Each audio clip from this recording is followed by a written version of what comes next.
कुछ सर्वेज कहते हैं कि आपका जो मुख्यमंत्री बनने का चांस है वो बहुत अच्छा हो रहा है, 20% तक बढ़ रहा है, लेकिन जहां तक सीट देने की बात आती है तो उतने सीट नहीं देने, single digit, double digit, single digit की बात। सर्वे हर व्यक्ति का, आप पत्रकार हैं, आप अपना काम कर रहे हैं, सर्वे वाले लोग अपना काम कर रहे हैं। आप इसको इस तरीके से देखिए कि जब जनसुराज जैसा कोई प्रयास शुरू हुआ तब तो लोगों ने कहा भाई बिहार में तो कुछ हो ही नहीं सकता है, आप तो खुद बिहार के हैं, अरे बिहार में क्या हो सकता है, जात के नाम पे होता है। लेकिन आज इतना तो सब लोग कह रहे हैं, आप भी कह रहे हैं, ये एक्स फैक्टर है।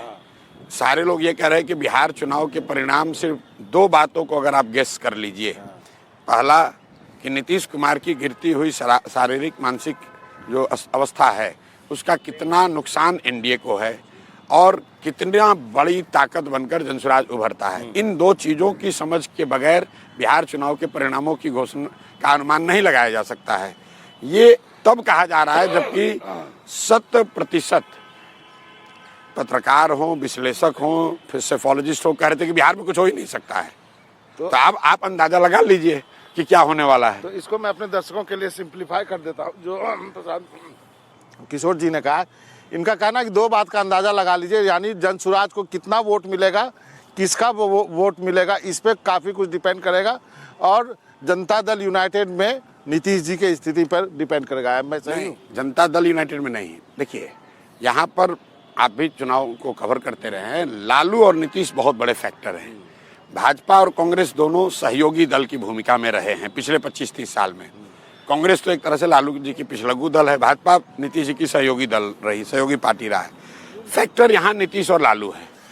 लालू जी आज कैंपेन में उस तरह से है नहीं, उनकी उम्र, उनका हालत जो है, एक नीतीश जी कुर्सी पर हैं लेकिन उनकी भी शारीरिक मानसिक स्थिति लोगों के सामने है। उसका कहीं न कहीं एनडीए को बड़ा नुकसान होगा ही होगा। और नई व्यवस्था क्या बनी, नई व्यवस्था बनी जनसुराज की।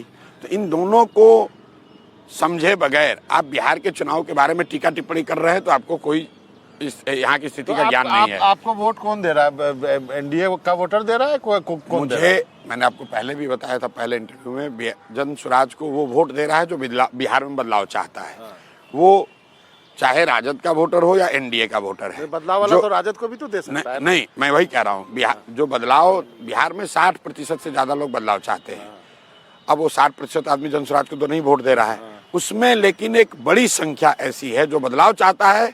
वो कहता है लालू और तेजस्वी राजद को तो देखे ही हैं, एक नई व्यवस्था जनसुराज बन रही है, इसके साथ जुड़कर वोट देते हैं।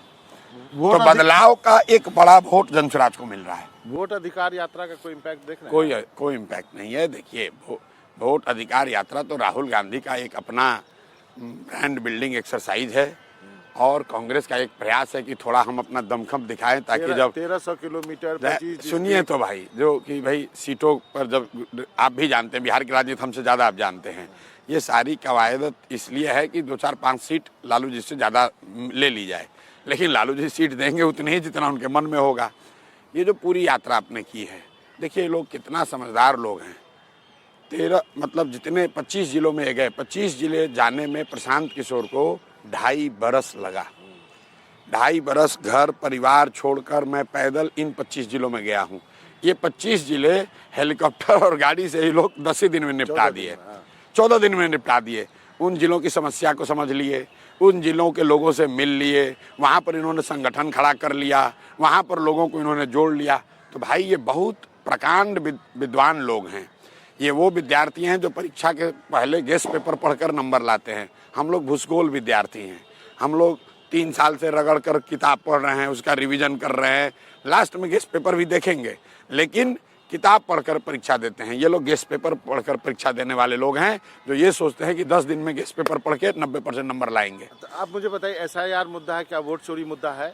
वोट चोरी मुद्दा है भी और नहीं भी है इसलिए कि ये राजनीतिक मुद्दा निश्चित तौर पर है, राजनीतिक लोगों के लिए मुद्दा है, लेकिन जो सामान्य जनता है, लेकिन लोग बात तो कर रहा है। ये बात तो है कि चाय दुकान पर जाइए, बात तो कर रहा है। जैसे प्रशांत किशोर की भी बात करता है, वोट चोरी की भी बात कर रहा है, बिल्कुल कर रहा है। मैंने आपको क्या कहा, ये मुद्दा है भी नहीं भी है।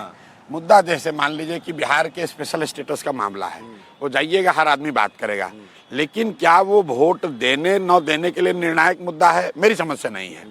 एसआईआर जो है, जो सत्ता में रहता है वो सत्ता का दुरुपयोग करके अपने कुछ ना कुछ फायदे की जुगाड़ करता है। हम लोगों ने बिहार में देखा है, जब लालू यादव यहाँ सत्ता में थे तब क्या वोट चोरी नहीं होती थी?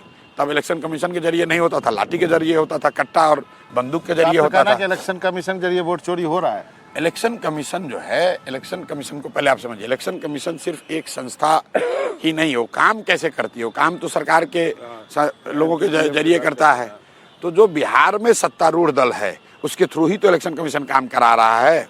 तो नीचे ये जरूर प्रयास किया जा रहा है कि जो प्रवासी मजदूर है, जो मुसलमान है, जो दलित है, जो कि एकदम हाशिए पर है, सत्ता वाले लोग उससे डरते हैं। डरते इसलिए कि उसको कुछ मिला नहीं है, सोचता है कि उसका नाम न रहे तो अच्छा है। लेकिन हमने देखा है, चाहे बिहार की राजनीति हो, देश की राजनीति हो, सत्तारूढ़ दल जितना भी प्रयास कर ले, जनता ने अगर मन बना लिया है तो कोई बचा नहीं सकता है। इस बार जनता ने नीतीश की विदाई तय कर दी है।